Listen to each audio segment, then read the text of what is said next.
अभी तक आप सबको पता चल ही गया होगा, एसवीबी बैंक यूएस का सिलिकॉन वैली बैंक कोलैप्स हो गया है।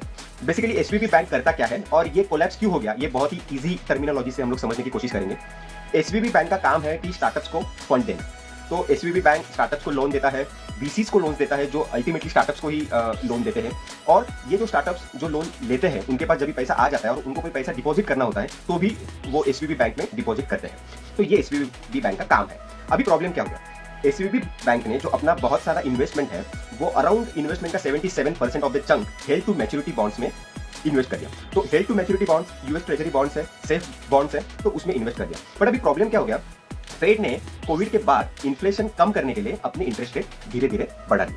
तो जैसे इंटरेस्ट रेट बढ़ते हैं बॉन्ड के प्राइसेस गिरते हैं। तो ये HTM held to maturity bonds जो एसवीबी ने खरीदे थे उनके प्राइसेस कम होने लगे। तो एसवीबी को रियलाइज लॉस नहीं हुआ, नोशनल लॉस हो गया।